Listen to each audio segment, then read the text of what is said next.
In a world clouded by noise, Truth is waiting in the quiet it whispers. until someone dares to listen. She is the Oracle, Tammy Demirza, a world-renowned intuitive. A messenger of what's hidden, She sees what others cannot. and speaks the truths you have been seeking. And he is the master, Sifu Raphael, a master instructor, strategist, A guide who leads with discipline turning wisdom. into action.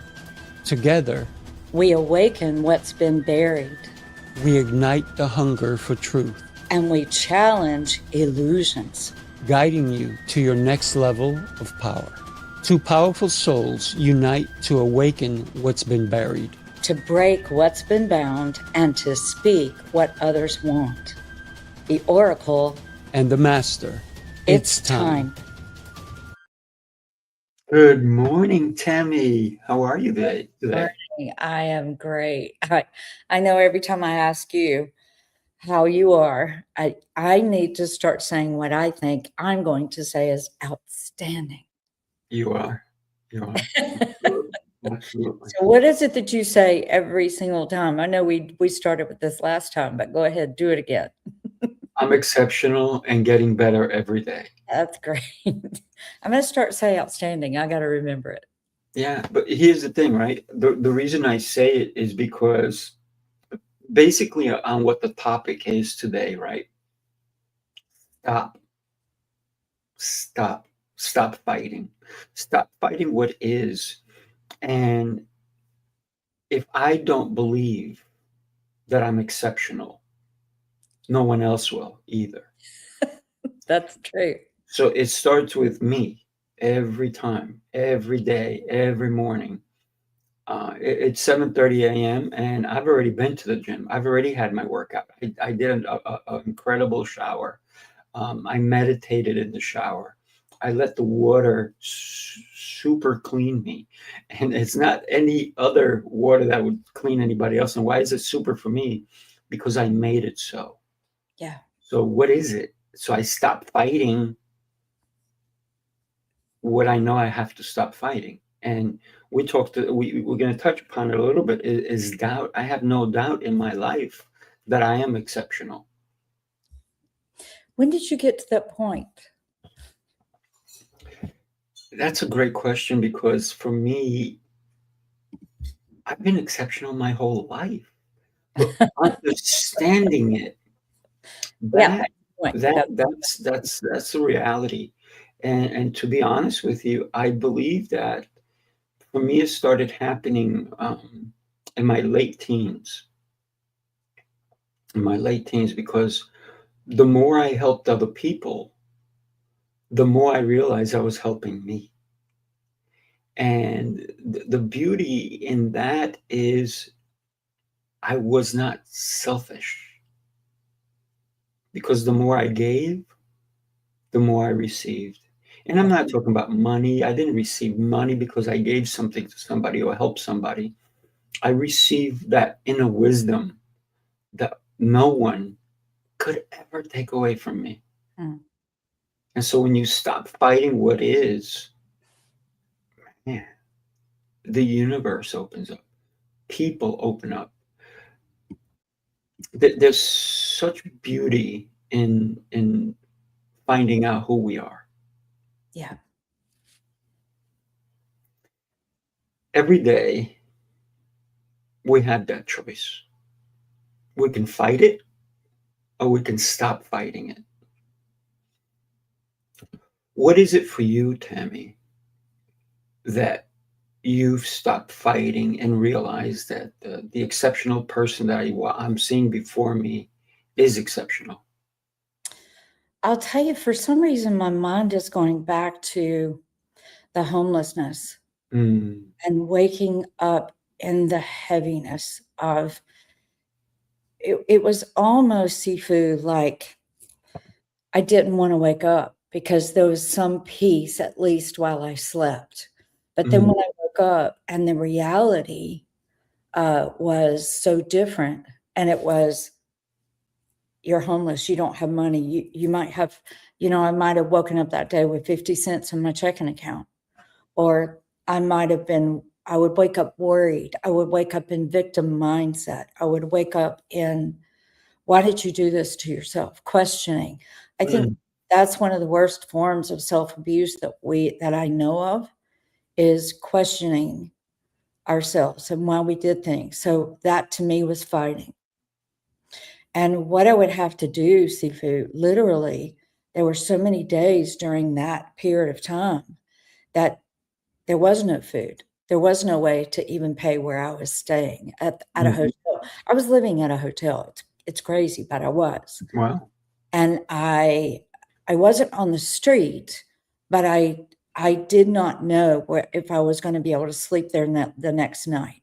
I would wake up in those states and I would feel the heaviness, the burden of it. And so what I had to do, Sifu, every single day until I finally it wasn't there anymore, was I would wake up with the heaviness. I mean, I think all of us wake up with something's off, Mm, something's off in our life, or we have digestion issues. And that means we're clairgustant and we don't like what we're tasting in our life. So our stomachs are upset. That's fighting. I'm talking about the symptoms and what we do.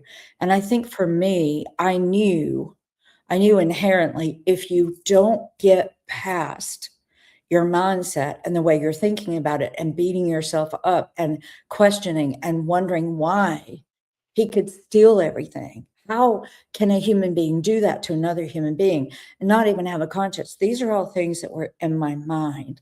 That is fighting. And I knew, Sifu, that if I didn't overcome that, if I didn't stop thinking that way, if I didn't accept you're homeless, mm, doesn't matter how you got here. You cannot change 1 minute from 1 minute ago. You mm, can. So I think that acceptance for me of, okay, you're homeless. I accept it. And then I would change my mind and start thinking about what I wanted, and miracles would occur. Suddenly, the guy who stole from me would put $300 in my checking account, or somebody would give me with something, or somebody would call and say, I want to cook you lunch today. And I'm like, oh my God. mm, Every single time I got out of fighting and went into alignment with what is. I am in this place. I cannot change 1 second ago. wow. Just be as you are, be where you are. And then I would transition to, what do I want? Oh, I want some food today. I never went without a meal. I never, ever went without a meal because I was constantly doing this thing of shifting from fighting. And one of the illustrations that I was given one morning while laying in the bed was, why are you swimming upstream? And I Mm, went, Tammy, it's like you're in a ravenous river right. that's to take Wow. you downstream, and you are fighting and swimming upstream, and it wears you out. So fighting wears you out, and really, really, seafood does not help anything. Mm-mm. So no matter what you as a listener are facing, no matter what predicaments you find yourself in, no matter what you've done, what decisions you've made, what decisions other people have made, you have created this reality. Right.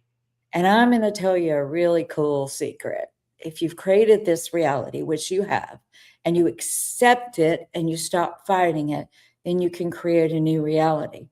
And I was vacillating, Sifu, in that, from the heaviness to the highs of suddenly manifesting something. The other day, I was a little bit concerned about money because um, I'm in this place of building something brand new. So I'm not really offering things, but I was talking to the universe about it and God about it. And I said, it doesn't matter whether I have the program and everything completely set, the strategies and everything is set, because I'm this close to the end of it. I still want the money to live. And I manifested $16,500 in Mm, less than 24 hours. And it was because I stopped fighting and yeah. worrying about and thinking about and doubting and fearing, how am I going to do this? And went to the same thing that I did when I was homeless that made me overcome it and buy the home that they see. And everything else that I've done, all the trips, all the traveling, is you can't fight. You got to accept, because Mm, victims don't have choices.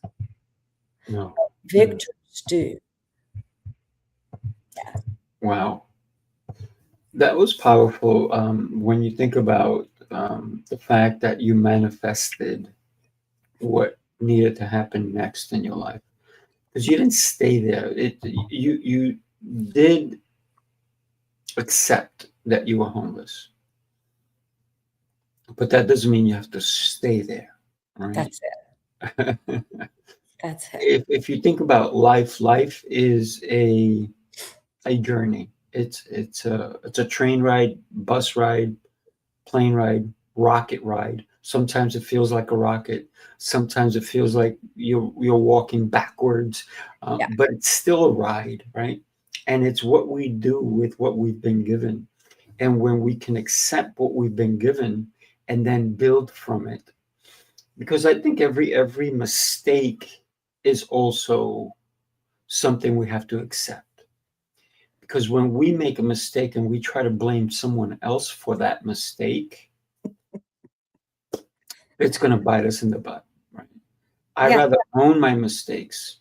Listen, what's at the end of every pencil that's made in the world, for the most part? An eraser. Yeah. And And even why is the that eraser there? And why is the eraser there?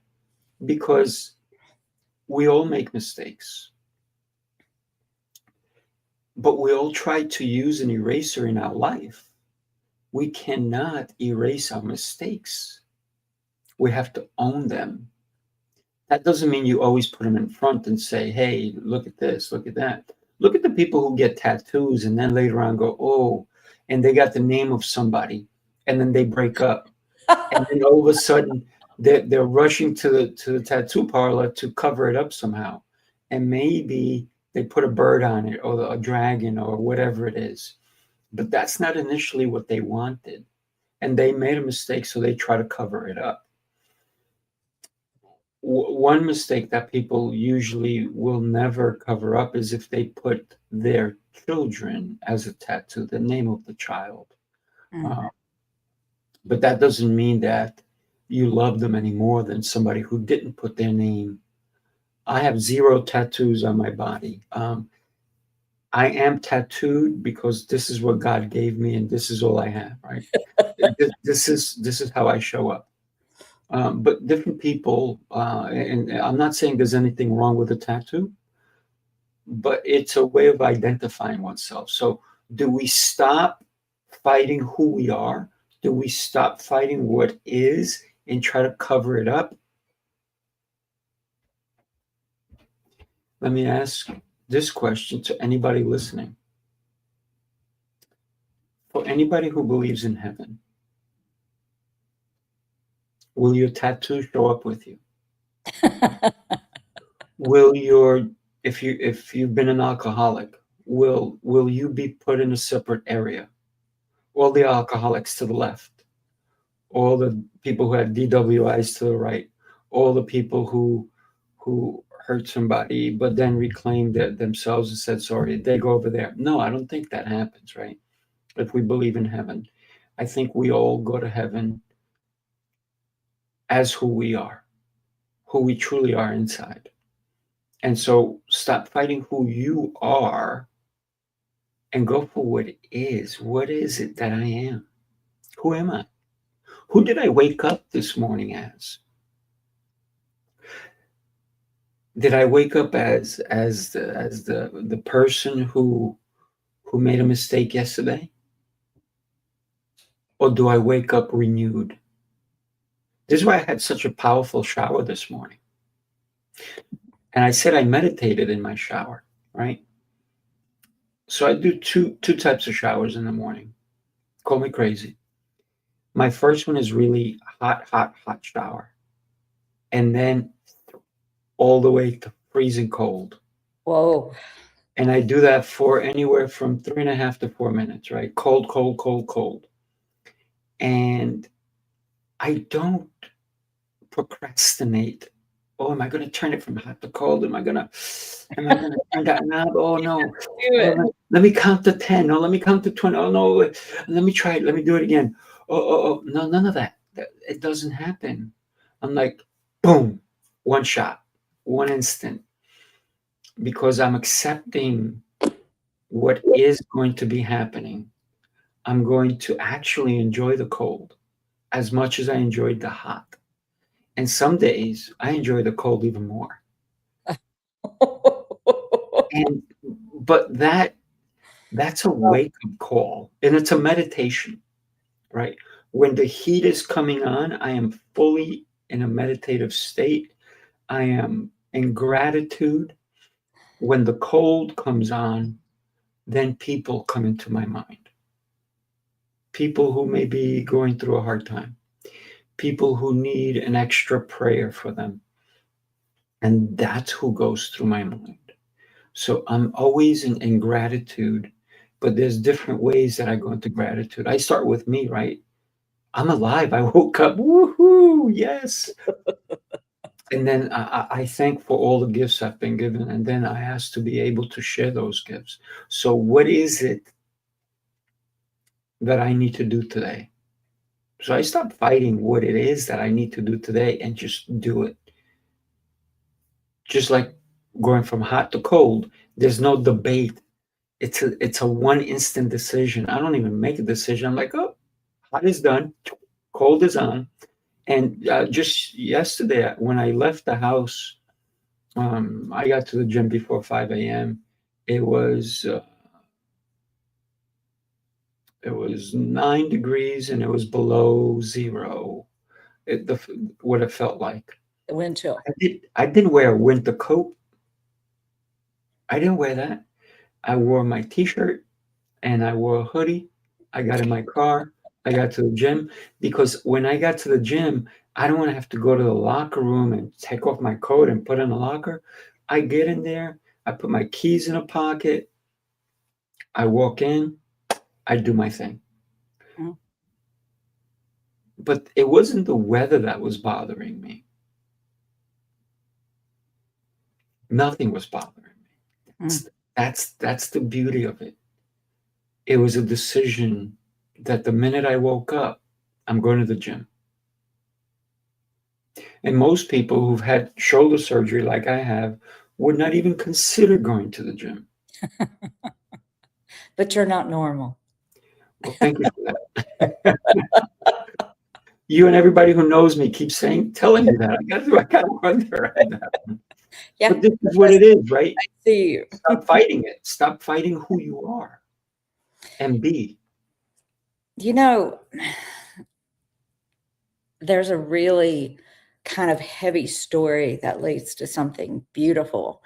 Can I share it? It's funny that the things that you brought up instigate these thoughts and these rememberings. I wrote about this in the book that I wrote, The Inmate and the Medium. It was a time that's where I was homeless and I was helping an inmate to get out of prison years before he was supposed to by doing the inner work for him.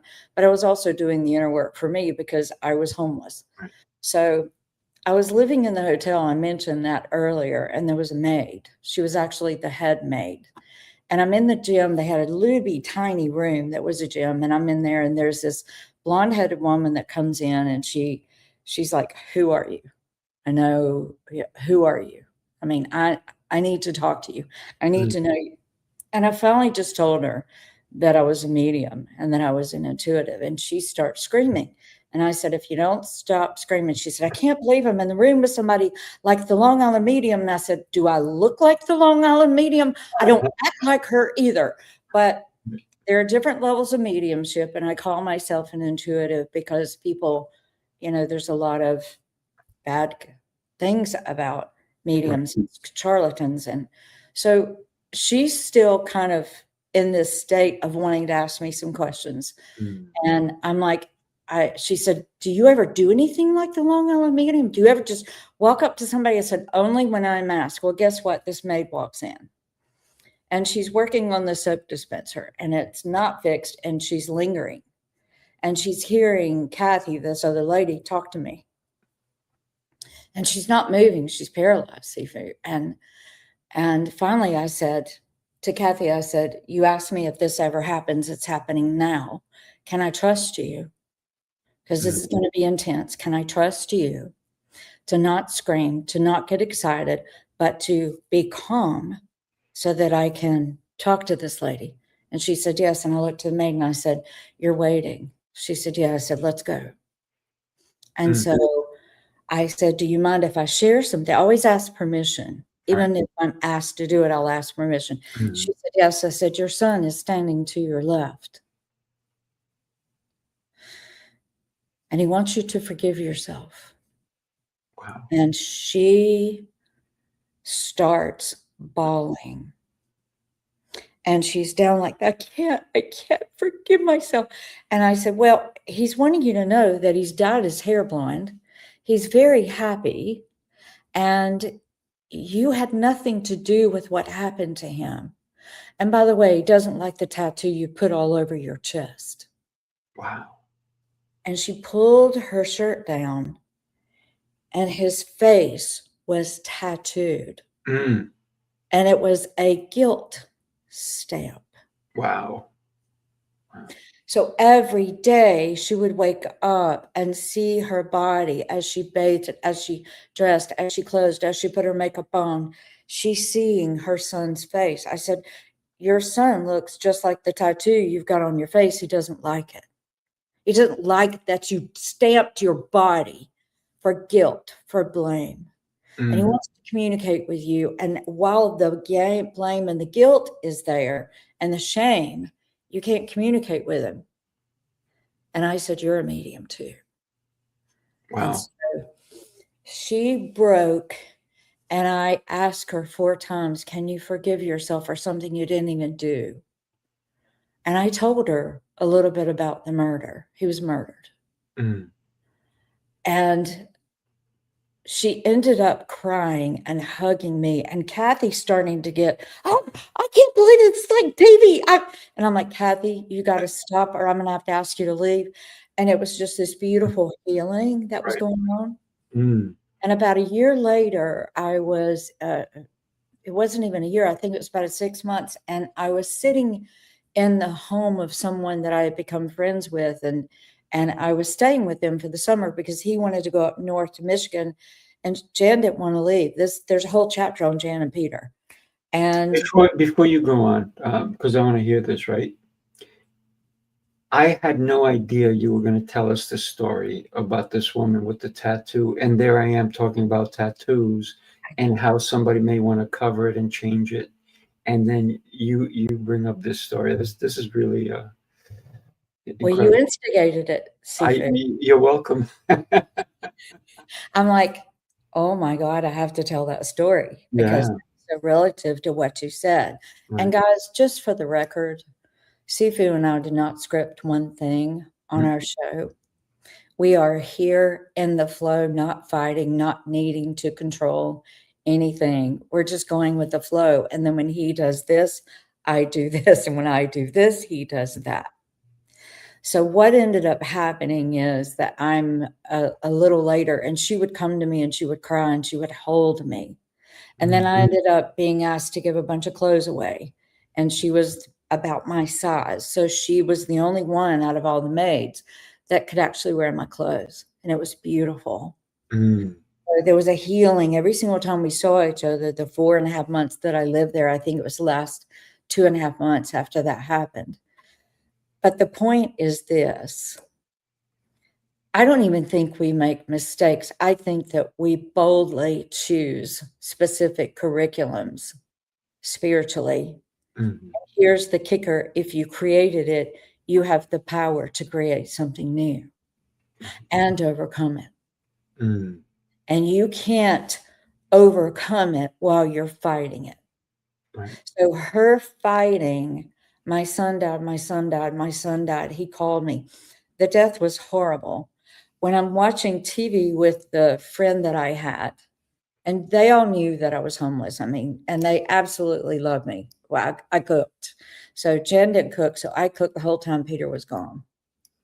And that I told her, I said, I'll clean the house and I'll cook for you. That will be my service to pay you for being in your home. And they were like, you're not paying us, but you can cook because I don't. So what ended up happening is she said she always had the remote. And she that day looked to me and said, here. And I was going through and I heard stop. And it was the trial of her son's death. Oh, wow. She was on the stand.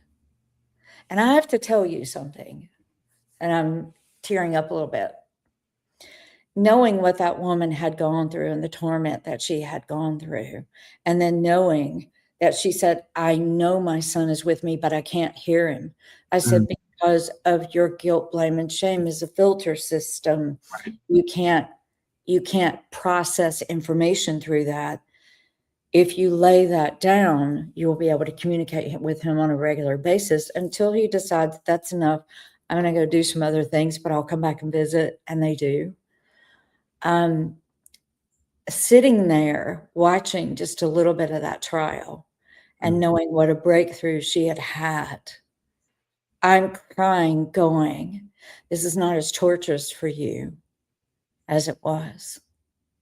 But isn't it interesting that she stamped her body? And in so many ways, this is kind of what we do to ourselves. We take on a fake, what I call a fake identity by, if my identity was I'm homeless, I'd still be homeless. That's right.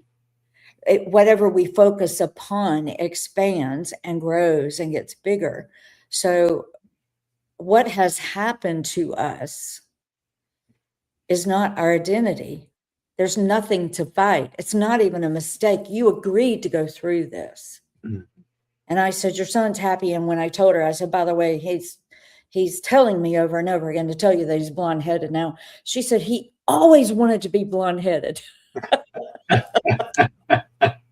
So how beautiful that even when there is a fight, when we're trying to control, when we stamp ourselves and we identify, she said, every single day. I said, you are tormenting yourself. Yeah. You're not going to live long. Is that what you want? You want to go ahead and go so you can be with him? She said, no, I know I have some things to do. And I said, then get rid of the shame. And when you see his tattoo on your face, on your chest here, then smile. I said, I know you're happier. So it's an interesting story. You brought up the tattoo thing. And then I was like, okay, I'm going to share it. Yeah. And there's much more about it in the book, The Inmate and the Medium, if anybody wants to read it. It's very interesting when we blame ourselves for other things that are outside of our control. And that's when we really have to stop fighting what is, right? Listen, I cannot control the next words that you're going to say, just like you can't control what I'm going to say. Yes. But we can control what we're going to say. And sometimes people go, oh, I didn't mean to say that. Yes, you did. Because it came out of your mouth. So the whole thing is do we hold ourselves accountable for what is, how we act, how we show up, how we interact with another human being, how we start our day? What's the intention for your day? I'm asking everybody in the audience, go ahead, share with us. What is your intention for today?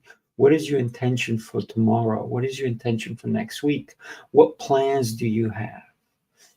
By the way, next Wednesday is going to be an exceptional day because Tammy DeMerza is going to be at the UN doing 3 different speeches. She's going to be impacting so many people. So sending lots of love and hugs to you so that you have a safe trip. You come into New York and you're going to be speaking at the UN. That's an incredible accomplishment. But if you fought what is, you would be homeless and you would not be speaking at the UN. On transformation, consciousness, and intuition. Look at that. I mean, and one of the things that I've learned about the UN is things fluctuate and flow and they move and they shift and they change on a dime. And Hmm.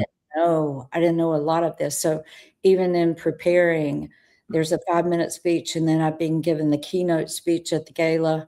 And then there's a 2-minute speech that I can do in the General Assembly, which is Mm. the largest room where all of the world leaders are. I can speak for 2 minutes. I can't even prepare for 3 speeches like that.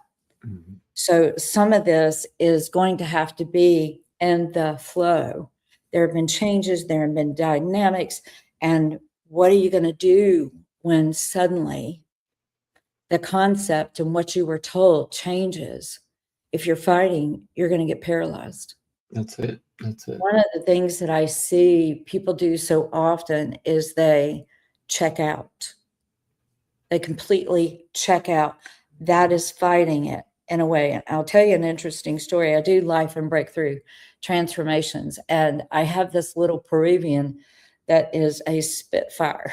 She's not even 5 foot tall, I don't think. And I have absolutely loved working with her. And she was coming to my home for 3 days. And I said, Janet, I've never been asked to do this before, but I need to tell you what I'm being told. The very first day, I have to get you on a mountain. We're going hiking.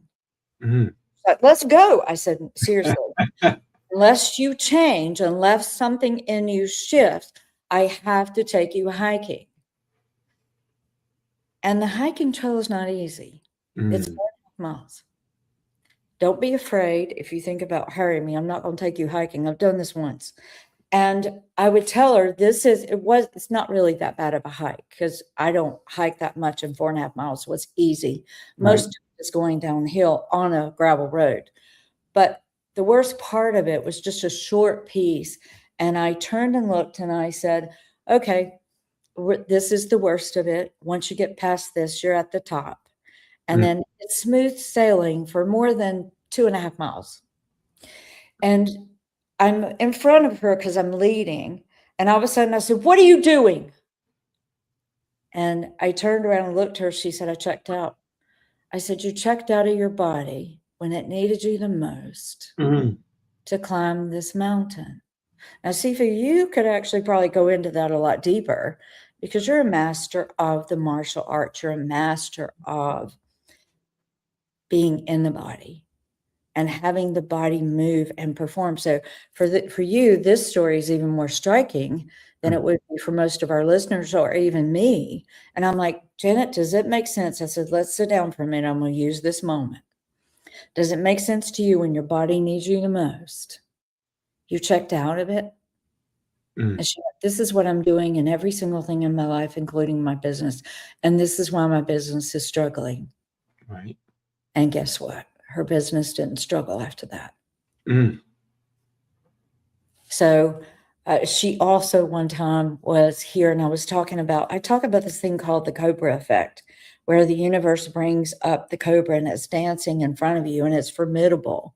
I actually asked to be in front of Cobras, and in Marrakesh with a client, I got to be in front of a Cobra, and I have pictures of me with a Cobra. So if any of you want to see it, let me know.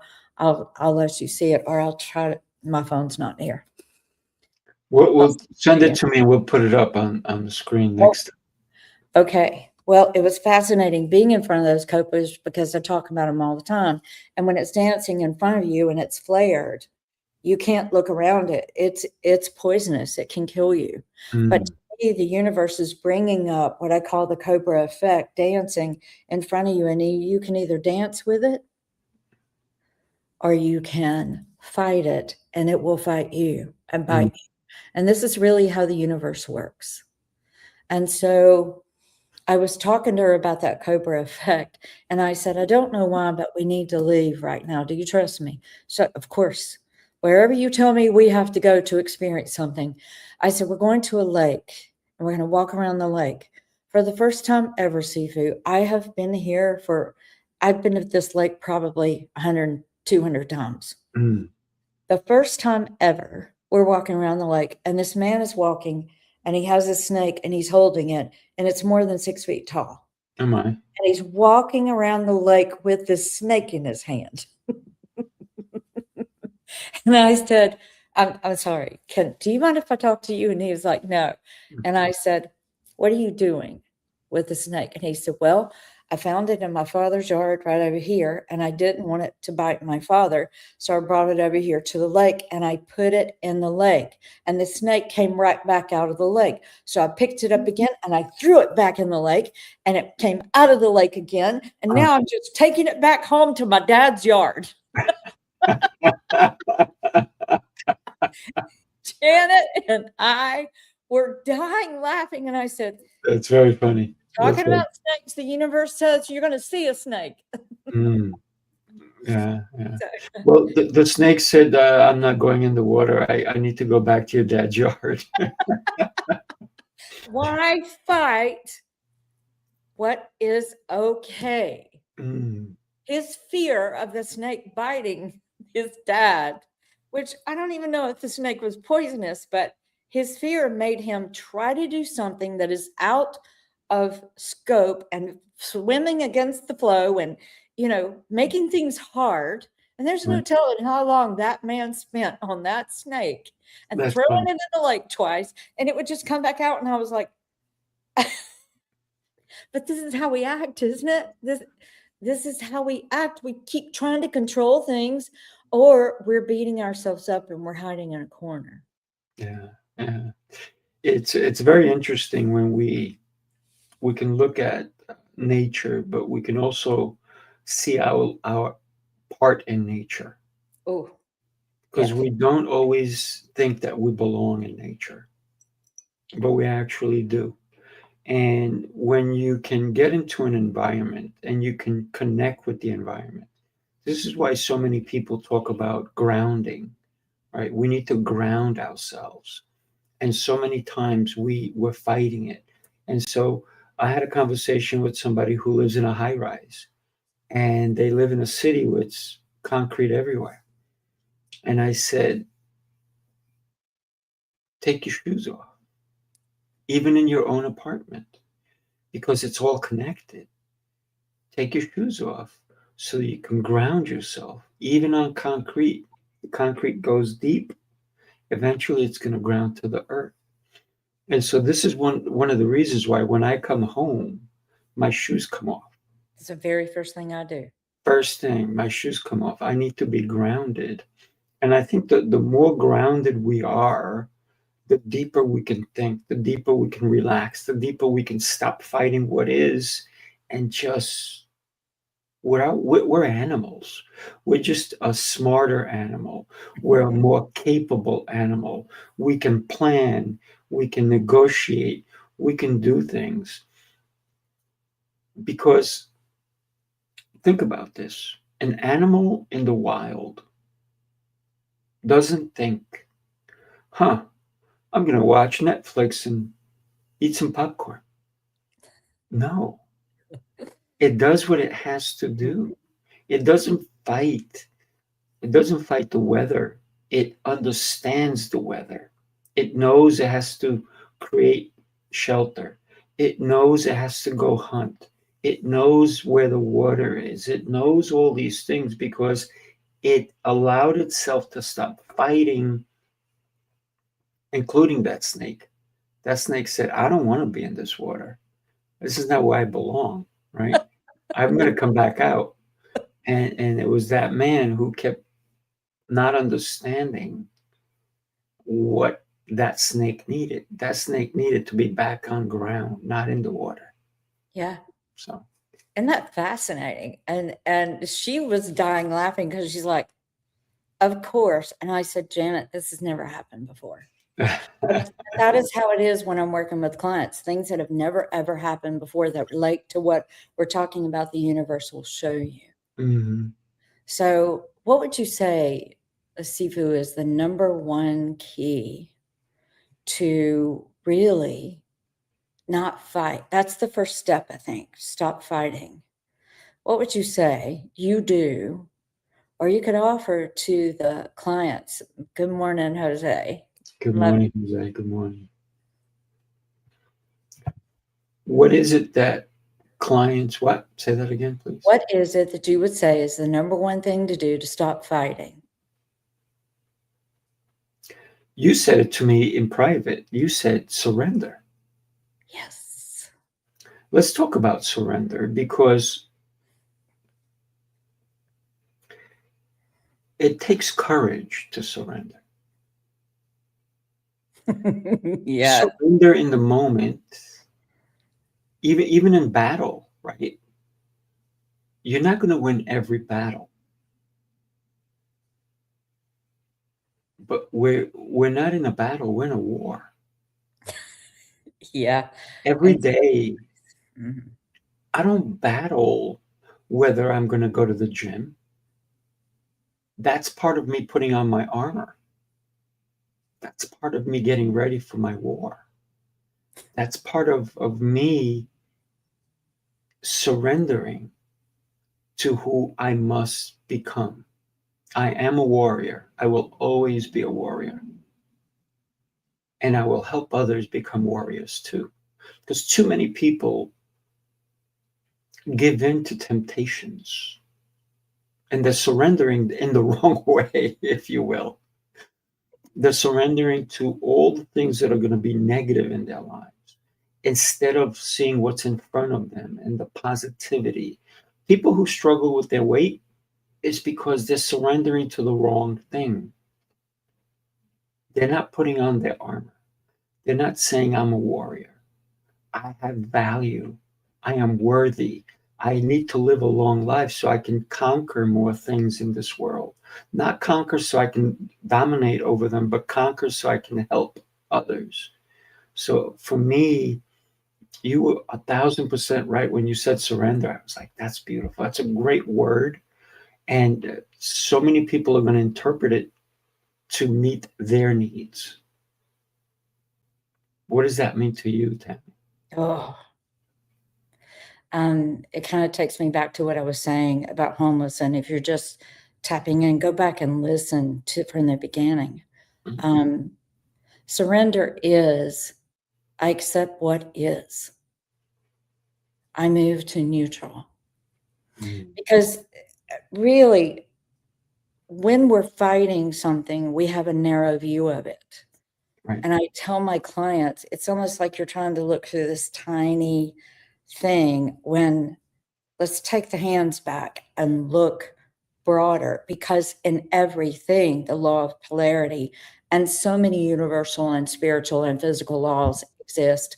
But the law of polarity is that to everything, there's an equal and an opposite. So to Right. give you an example, the guy, Ken, who stole everything I had and then some, Mm. he stole it, yes. But the other part is that I had been asking for a mentor. I had been asking for a curriculum. I had been asking for spiritual growth. I had been asking for ways to catapult my awareness. Right. So even though he stole, I also paid him well. Mm. I paid him well. And when you look at it from I'm a victim, you're powerless. Right.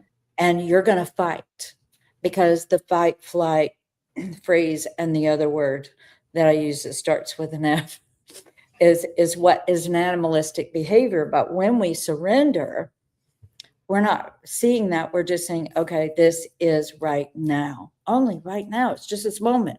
It's just Mm. right now. I can change this right now. I paid him. When I started looking at it that way, you paid him a lot of money to learn conscious alchemy.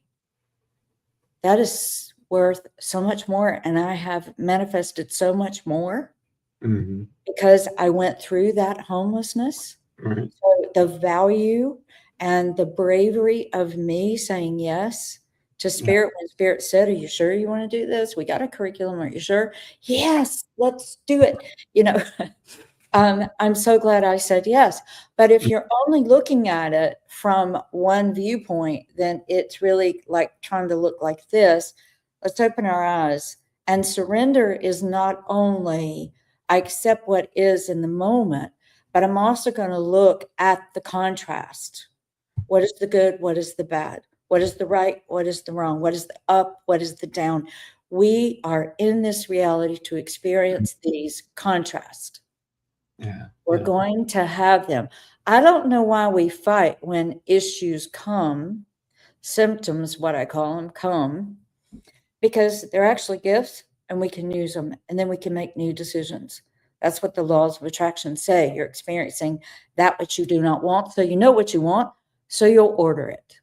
Yeah. Yeah. So surrender to me is not just surrendering to what is, but it also is opening my view and seeing the bigger picture of the balance, that elongated figure eight, and standing in the middle of neutrality. Mm. You made me think, Tammy, about that people are voyeurs in their own life. They're Yes. watching through that pinhole instead of observing everything around them, right? I don't want to be a voyeur in my own life. I don't want to be peeking through a little window, if you will, right? I want the whole picture. I want the IMAX experience, by the way. So later today, talking about IMAX, my fiance and I are getting tickets to see the Elvis Presley movie in IMAX. And Oh, it's only going to be in IMAX for 1 week, and it doesn't happen till I think February something. She has the dates, so we're going to go get the tickets today. And so she says to me, "Oh, it's only a week in IMAX, and then it opens up regular. It's not going to be in IMAX." And I said, I love the movies. I love going. I and she doesn't, right? So the fact that she brought it up, I'm like, yes, I'm in. I'm in. But here's the thing, right? And then she goes, "Well, do we should we go to IMAX? Why am I going to spend the extra money?" I said, "It's not the money. It's the experience, yes. right?" And she's not cheap either, right? But she just why why can't we wait an extra week and then watch it later? I said because you want the experience, and I said why don't you do me a favor? Google what the difference is. So she did, and she goes, "Oh," she goes, "We're never going to get to see Elvis Presley live, so why don't we go experience it?" I said, "See." Now she got it. I said, that's what it's about. So I want the IMAX experience, right? I want the big picture. And so many of us are living our lives with blinders on, like you were talking about, watching through a pinhole. But we need to surrender and understand that the world we live in is so much more than we give it credit for. The people around us are beautiful, even the ones that act ugly. Yes. There are servants too. Even yes. And you talked about Ken, how he stole, but maybe that was his purpose. It was. I would hug him today and Yeah. say, thank you. He would be like, "What are you doing? I stole I from know. you. I would Why are you hug him hugging and me?" say, thank you so much. Thank you so much. And let me share with you what I did with it. Mhm. We collaborated. We collaborated. So every single person in your life, no matter who they are, Right. can be your servant. If you look at it, you are here Mhm. to teach me something. I look, even though I do what I do and I mentor and I'm a spiritual teacher and I'm an intuitive and I can read people and businesses and all these things, I look at every single person that comes into my life, whether it's for a moment, years, or a client. You're my servant too. I'm going to learn from you. What can I learn from you? What do you have that's going to elevate me? What, and watching you transform and watching you awaken it was an interesting exercise last night. One of my business coaches has asked me to go back to my clients that signed up for a 90-day program that was called the Rising Sovereign. And so I talked to two of my clients last night, and I was feverishly typing just as they're talking, this happened and this happened and this happened. And these are the takeaways and the results from the night. Janet gave me 3.5 pages. And one of the things she said was, Tammy, once you introduced our sovereignty to us, she said, then I started watching, and it opened up this entire world. And I started watching everyone, whether they were in their sovereignty or out of it. Not judgment, observing and seeing the difference of when somebody is owning their truth and knowing who they are. And they're standing in that, like I'm going to have to do to speak to the United Nations. And by the way, that will be on YouTube. Nice. Will be on YouTube. Hey, Marianne. Oh my goodness. I love her. She's in Europe. Love her. Haven't seen you in a while. And if anybody has questions, please ask questions. Please ask questions. But that awakening to, oh, this world is so much bigger than we thought. And we're important. Your way of speaking, your way of saying something is so important. Your way of communicating, your experiences are value to me. And so, come on, let's play on the playground.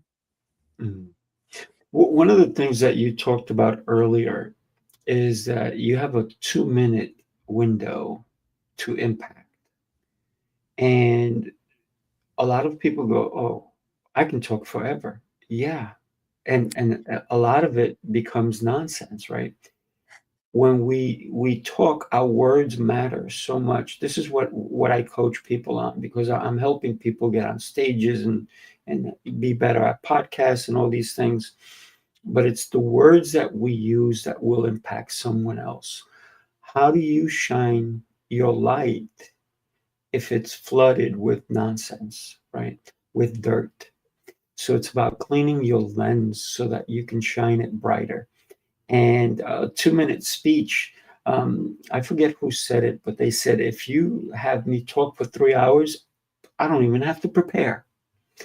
If you ask me to talk for anywhere less than an hour, wow, do I have to prepare? It is harder. If you ask me to speak for 20 minutes, I prepare.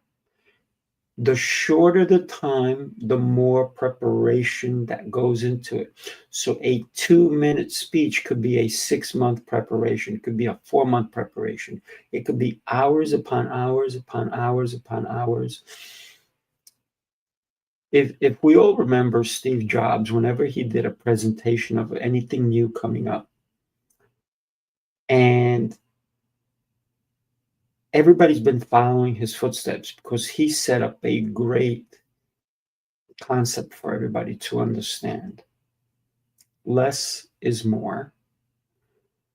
And he did that with his slides, because there was not 1,000 words on it. It was one word and an image. And images create something.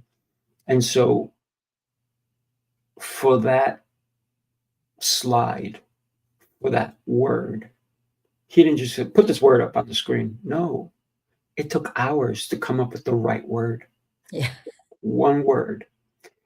It took countless of hours to do even when he introduced the iPhone or the iPod for the first time, it took months and months of preparation, rehearsing go over it, go over it, go over it.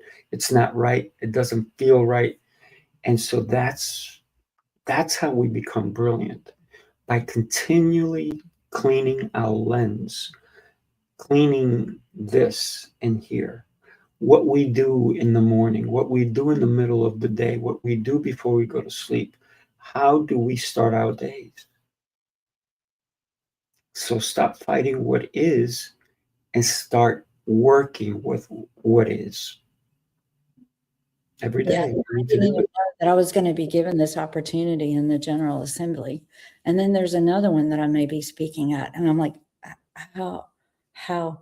But let me tell you something interesting that one of my coaches told me. She said, Tammy, take the chakra system and start your speech with the crown, and then the third eye, and then the throat, and then the heart, solar plexus, abdomen, and the survival chakra, and have that energy running. And so I have a coach in the UK, and I let her hear.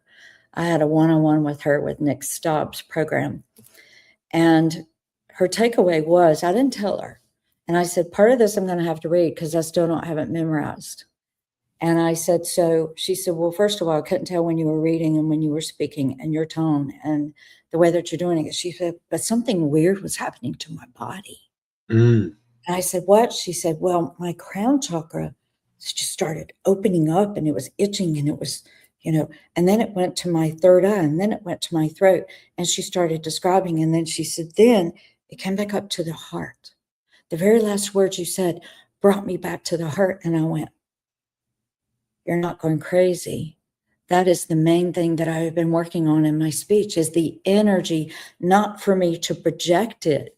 Right. The excellencies and the distinguished guests and the leaders of the world. I'm not projecting anything. I'm opening the chakra system. And she went, I knew exactly where you were at each moment. And I said, good, I don't have to concentrate on that as much. Now I just need to memorize the physical part of it. Because in a 5-minute speech, the memorization is very important. And the ambassador actually helped me with it very generously. And I said, why are you doing this? He said, because I have such a connection with you, Tammy. I only do this for my closest friends. Mm. But for you, I know how important it is, and you're bringing in the spiritual to world leaders. And I want you to nail it. Nice. And so it's That's beautiful. the support. And then the people that are hearing this speech and going, I felt the energy of it. And I was like, that was more important to me than the words. Yeah. So I have a lot of memorizing to do before I get up there in front of that next Wednesday. Mm-hmm. Oh yeah. Yeah. And when the words resonate, they last, right? They impact, and that's why I know you're going to nail it, literally, in the UN. Thank you. I don't feel pressure No pressure. Why because should what listen? I You feel, only feel pressure if you're lying, right? You're gonna yes, feel or pressure if you're lying, or if if you you're don't believe in yourself. correct. But Correct. I did this, and I'll tell you how I did it. There's a lady that I'm actually going to get to talk to her. I was in a meeting in Hillary DeCaesar's group, and this lady said, I want to speak at the UN. And I went, wow, I didn't know commoners could speak at the UN. I thought it was scientists and, whomever. And I just said to the universe, I want to speak at the United Nations. And then here I am. Mm, So I'm going to get to tell her what a mark she made on my life. Like I nice. say, everybody has something to teach me. And I finally got connected to who she was, and we're going to meet. I said, let me get through it first. And I'll tell you, she's the reason I'm there, because that idea, everybody has something to give you. Mhm. So we don't really need to fight people. What are you here to serve? Why did I agree to go through this curriculum? And how am I going to overcome it? That's huge. How am I going to go through it? But I think most importantly is how am I going to overcome it? Right. We have to take the steps necessary for success. One of the things that I've heard 1,000 times, and I know everybody listening to us, and I know you have, is that success leaves breadcrumbs, right? Or it leaves clues. I rather listen to the clues than breadcrumbs because there's going to be a little bird that's going to come eat the breadcrumbs. So you might miss it. So I'd rather look for the clues. So the breadcrumbs you may see, but the clues you have to look for. And I like adventure. So why not go searching, figure it out, understand what's important to us, right? Understand that you're worth more than you ever imagined. And so you have to stop fighting what is you. You stop fighting you and let the world see the brilliance. And I know you're going to do that come next Wednesday. I mean, I see it now. I mean, anybody watching this show should see it. Your brilliance. Thank you. So with that, I think we've come to the top of the hour where we're actually top of the half hour. Actually, it's 8:30 a.m. Eastern time. Do me a favor, everybody. Share the show with somebody who needed to hear today's message, and connect with Tammy. Her information is going at the bottom, and it's pretty easy. It's her name.com, right? And mine too. Mine is pretty easy too. cforraphael.com. We cannot get easier or simpler than that. So connect with us in any which way that we can help you. I know that Tammy will say the same thing. So thank you, Tammy, for today. Really appreciate you. Thank you all for being here, whether you are live with us or you're listening later. Thank you so much for gracing our lives. Your energy matters. Absolutely. By the way, join us. The next time we're together is February 11th. Yes. February 11th. Because next week she's going to be speaking at the UN. So we can't do it then. But February 11th, we'll be back with another Okay. great topic, another great conversation. And if somebody hasn't seen our show, share it with them. They need to see it. All right. Thank Take you care, all. everybody. Thank you. All right.